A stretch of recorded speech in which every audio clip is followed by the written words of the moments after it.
Welcome to Jack Fleming Artistry. Today we're going to start a project for signage on a new restaurant here in Granbury, Texas, where I'm at. I have done signage for this customer before. He's opening a new restaurant, but I want to show you guys the process from start to finish on this job.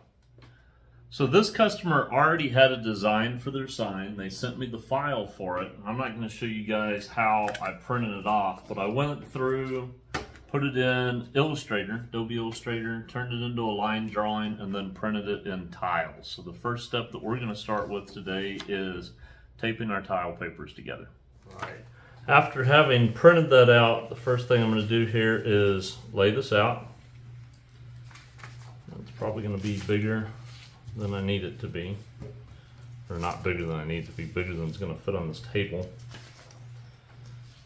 which is okay. Might not, we'll see. I don't know if that one goes there or if it's going to go. I think that's an extra sheet.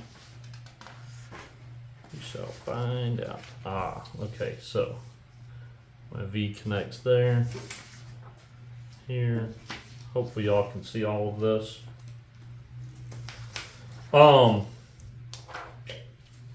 If you're lucky enough to have access to it, you know, sometimes you can print these things out on a plotter and then it's totally ready to go. Another option, and something that I've done in the past, is go to a local print shop or sign shop and have them print it off for me. Usually it costs me a little bit of money, and then I can print it from there, or take it from there and do what we're going to do with it next. I'm lining this up to see. It should be that the tiled edges all match up perfect, and I shouldn't need to overlap the papers, but when I'm looking at this V right here, it looks like I do need to overlap the papers. So I'm going to figure out, based off of that one, what the overlap needs to be. Looks like black line to black line. So with that being the case, I'm gonna turn my light table on. Boom, so I can see where those black lines are. Line those up. And I say that because the bottom of these two papers match right here, and that line matches up now. So that tells me how this is gonna go. So what I'm going to do right now is I'm going to go through and I'm going to tape all these together, and then I'll show you guys the next part.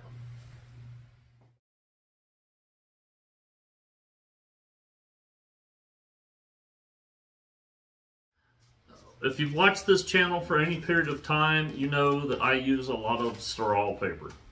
Almost dropped it there. This job doesn't call for that. This job is going to be on glass, and I find that this stuff doesn't transfer to glass very well.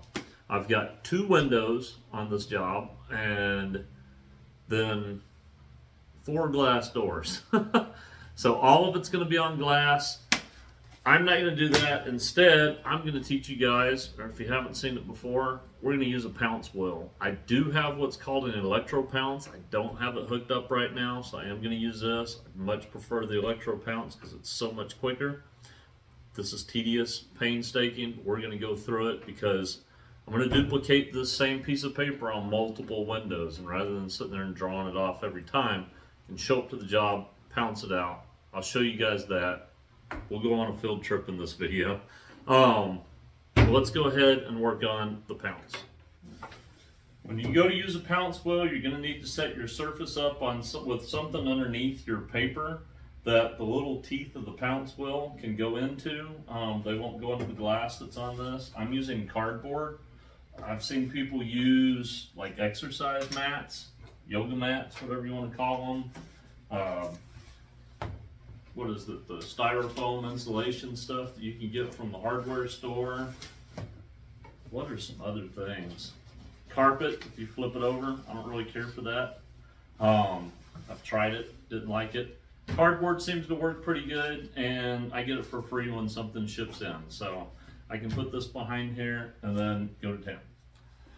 All right, so if you look at this little bitty wheel here, there's little teeth on here. It looks like a spur. And whenever I roll this over the paper, that's going to put little bitty holes wherever the lines are that I'm rolling. We want that so that whenever we put our paper on the surface, I can take a chalk and a bag, and I've got a homemade bag. You can buy actual pounce bags and stuff. I'm cheap and old school. Or somebody told me recently, I'm not cheap, I'm thrifty.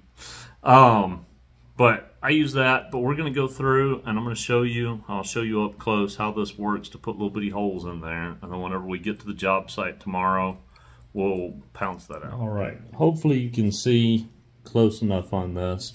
And I'm using a straight edge here. Keep my straight line straight. I'm going to go just a little ways away from that. But where my black line is, I'm going to roll this wheel over it. And when I do, I'm going to put little holes. And I'm pushing, because I want it to push holes through that paper. I don't want it to cut like all the way through, but if you push too hard and your surface underneath is too soft, you'll just make it cut out. Which this is trying to do. It's sinking into my cardboard. I'm going to go through and roll all these straight lines first.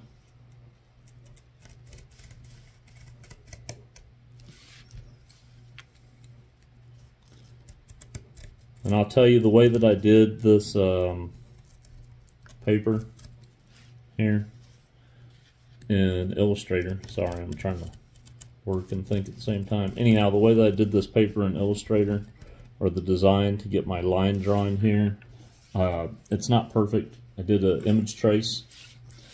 Okay, so I got those straight lines. Doing that image trace, it changes the line some. So sometimes a straight line might have a little curve to it. It really doesn't matter. I'm going to fix it with the brush whenever I paint. Or to me, it doesn't matter. I guess to some it does. I see some people sometimes making pounce patterns for even pinstriping or casual letters and stuff, which I don't know. I guess if you paint them enough, you don't really need to do that.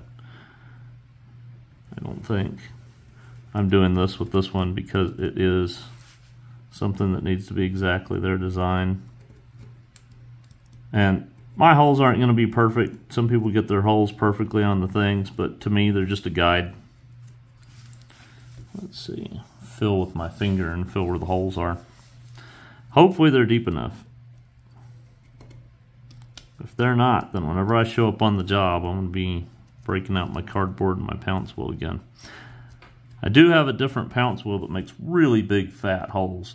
I use that whenever I'm doing work on stucco or things like stucco. Had to do something on something called Pebble Dash one time, which looks like gravel that's been what do you call it, glued to a wall basically. We just want the holes. Gives us something to go by.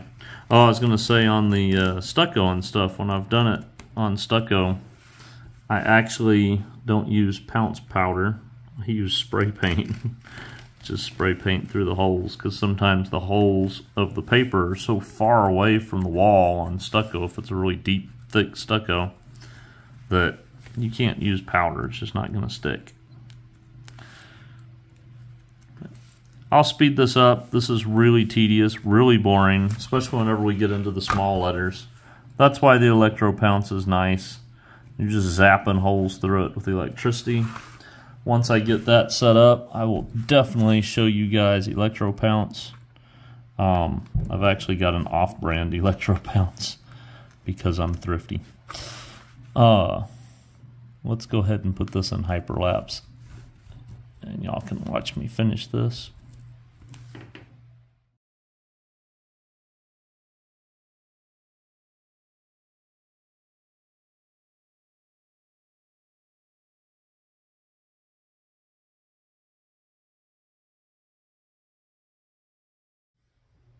Alright, so I want to show you guys something else here real quick. Let me put a couple of tools out of the way,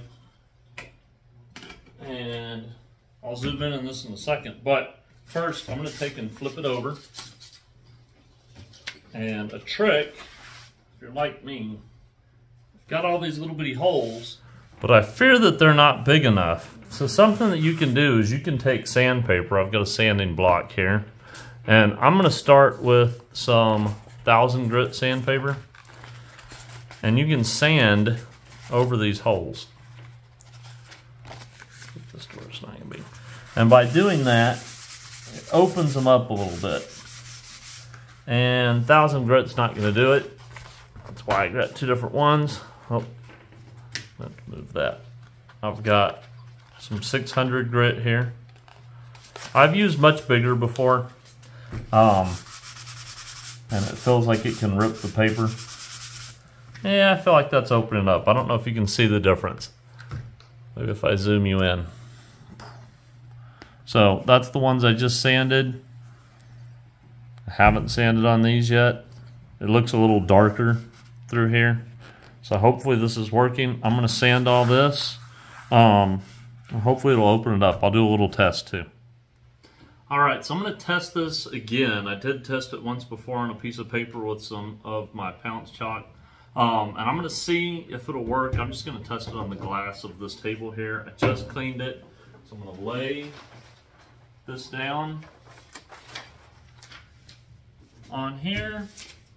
And just like I would if I was on the job, I'm gonna tape it down so it doesn't move on me.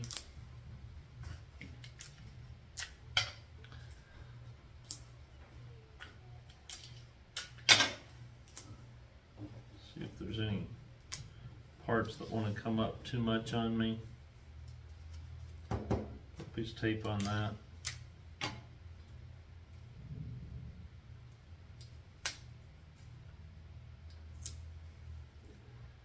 Okay, I think that's going to be pretty good. Let me show you guys real quick. I keep my pounce bag, homemade pounce bag, in a sandwich bag so it doesn't get dust everywhere.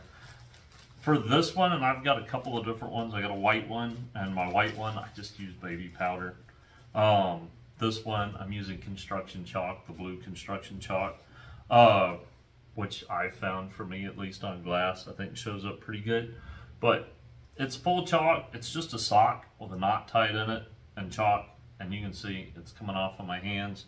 But I'm going to take it, and whenever I do this, I'm going to kind of hit it down over the holes, and then I'm actually going to sit here and work it over them too, so that it's coming through those little perforated holes. I'll show you guys up close. Right, I've still got the light on the light table. Part of the reason that I'm testing this, I have another one of these to do because I have two different sizes. This is for the two windows of the restaurant, which are bigger than the other two that I need to make that are for the doors, or the other one that I need to make. It's going to be used on two different doors. This one will be used on two different windows. Sorry about the pause.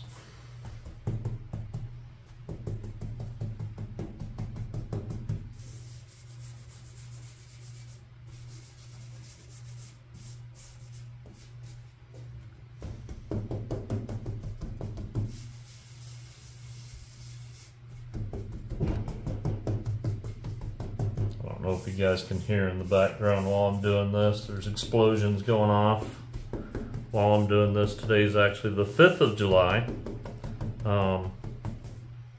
Everybody that didn't get their kicks enough, I guess, last night, or didn't blow off all their fireworks are out here at it again.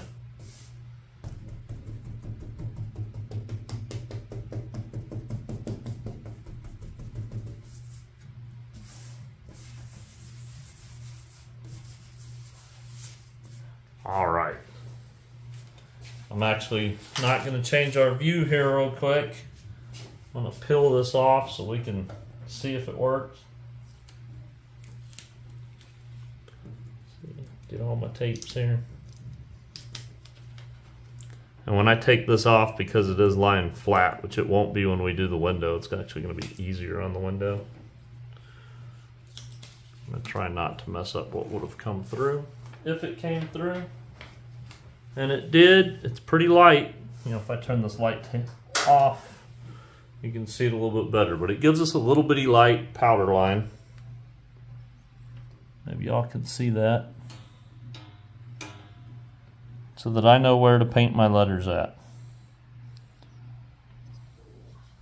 I'm not going to bore y'all with watching me do this a second time, but I am going to wash my hands, and this is my smaller one for the doors. I'm going to do these exact same way. I'll even test them, but I'm actually going to bring y'all with me tomorrow, and we'll get started early in the morning, hopefully, if there's no rain, pouncing out at least the windows tomorrow and getting those painted. So these are the surfaces that we're going to be painting signs on. I'm not going to talk as much as I'm doing this as I did while we made the pounce patterns. That's mostly because it's just awkward while trying to work out in public. First step that I do is I clean my windows first with glass cleaner and then with Bonami glass cleaner. It goes on, it's a powder, put it on, dry it or let it dry, come back and wipe it off. It actually strips all the greases and stuff completely off the window. If you look here, you can see, next step, taped up my design and go through and start pouncing it. Just like we did on the table in the shop, have my little bag, knocking powder through the holes onto the window and then rubbing them in, and eventually that's gonna get peeled off and we'll have our pattern there ready to paint. It takes a little bit of time to do, but it's a whole lot faster than sitting there drawing it out with Saral paper. And again, the Saral paper doesn't really stick to the glass as well. This is actually shows up pretty good. Didn't really have any problems with this while painting. So peel our paper off here and reveal our pounced design so that we can get ready to start painting. When I go to peel this off, I'm trying really hard to make sure that I'm not rubbing the paper up against the window and rubbing off the powder that I just put on it. So let's check that out. Looks good enough to paint to me. You don't have to worry about that chalk interfering with the paint at all. It just kind of absorbs into the paint and really doesn't do anything to it. Same thing goes with the baby powder. If you have a lot of baby powder on a surface, it can make the paint dull, but the small amount that comes through on a pounce pattern really doesn't make a big difference. Something you can see that I have going on here, I put green tape down, and I really just put a piece to go along the bottom of where those letters are to help me see the bottom of the letters. Got my, what do you call it, my maul stick in my hand there. That's going to help so that I can keep my hand off of the surface. Remember, we cleaned that surface really well to get finger grease and stuff off of it, any other kind of grease. I don't want to be putting it back as I'm resting hands on there. So sometimes I use a maul stick, sometimes I use hand over hand. I'm not opposed to either one. I know some people out there seem to be opposed to one or the other. They're both tools, or both, you know, get the job done. Wanted to show you a little bit of real time here with the painting, and then I'll end up speeding it up, but just so you can see the speed that I paint at there. And this one-shot paint going on glass, I do reduce it, in this case with some high temp reducer. It's very hot outside, or I guess relatively hot, very hot, depends on where you're from. We're here in Texas at the moment, so it's like in the 90s. A lot of humidity because it's been raining. I grew up in Yuma, Arizona. It's 120 in the summertime, so again, relatively hot. All depends on where you're from, right?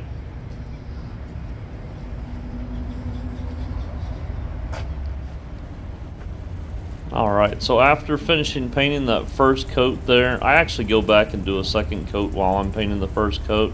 It's not the best second coat, but I can get it in during a certain amount of time. When I'm done, I peel this tape off. I'll show you later exactly what it was that I did with the tape here, but it's so that I can get a clean straight edge along the top and the bottom. Sometimes people use that for the top and bottom of letters. This job did not call for that, at least not in this part. There's another part where it does, and I'll show you guys that as well. Go ahead and peel all that tape off so that we can see what it's going to look like. Something else you'll notice here, I put paper down along the bottom of the window edge. That way if any paint drips, it's not getting on the windows. So. Alright, I'm sitting here in the air conditioning my truck because I just finished what I can get done for the day because I got to go to my son's birthday party, but I'll be back on this tomorrow and continue with the footage. I did not shoot footage of painting the Italian, what was it say, kitchen part. It just kind of got awkward with all the people walking by and everything, but I'll try to see if I can get more footage for y'all next time. Alright, sun's kind of in my eyes this morning. We had rain over the weekend, so it took me a few days to get back. In the meantime, somebody washed my windows, so they washed my pounce pattern off. And not so much worried about that, but I went through and re-cleaned the window with the Enamel. Just to get any of the greases and stuff that might have been in there, cleaner and stuff, off of the window, so it's totally stripped and that there's nothing that's going to keep the paint from sticking to the window. So I've done that. I just repounced it. I'm going to start painting. I'm not going to bore you with that one because it's the same as this one. Hopefully I'll get time to get to some other stuff on this today. If not, we'll be back and I'll film then. Alright, so here's my Scotch tape trick for having those clean tops and bottoms to the letter. Or not to the letters, but to the shape. I'm gonna take the Scotch tape, and I've got my little dotted line on there from the pounce pattern of that shape that Italian kitchen's in, but I'm lining my Scotch tape up along that, and that line in the powder was not straight, but this Scotch tape is, so I can put this down, and then whenever I go to paint the top and bottom of the shape, it's just a whole lot easier and a whole lot faster. I don't have to worry about trying to keep a good straight line with my brush. I can just go over the top of the tape, peel it off when I'm done. You do want to take enough time to make sure that the line is exactly where you want it to be. So that's kind of what you see me doing here, of peeling it up, putting it back down, making sure that it looks level, looks straight. And you also want to make sure once you get it on there and straight that you take your finger and really smooth down that edge. That way paint doesn't bleed up underneath the tape. So that's actually pretty important. Go ahead and do the bottom one here. Speed it up. Alright, the restaurant's just open, so I'm trying to get out of here. I was able to get this window finished, that window finished. I'm going to peel the tape on this real fast. Let y'all watch that.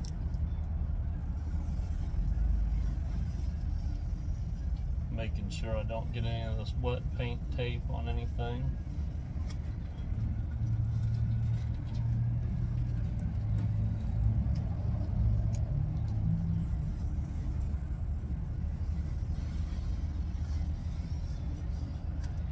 I managed to second coat the word Vito's on both sides, Italian kitchen on the side that I did last time, and I will come back and put another final coat on this side next time, as well as hopefully start one of the entrance doors. But that's one of those weird things because I gotta have enough time for it to dry before people start coming in, so they don't end up messing it up while it's wet.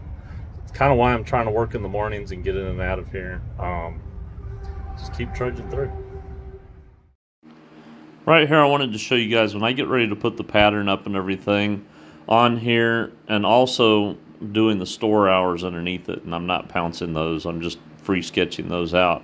But I've got my level, and I'm using my level and a tape measure, make sure that I've got my centers, make sure I've got lines for the top and bottoms of all the hours that I'm going to do, and that those are centered.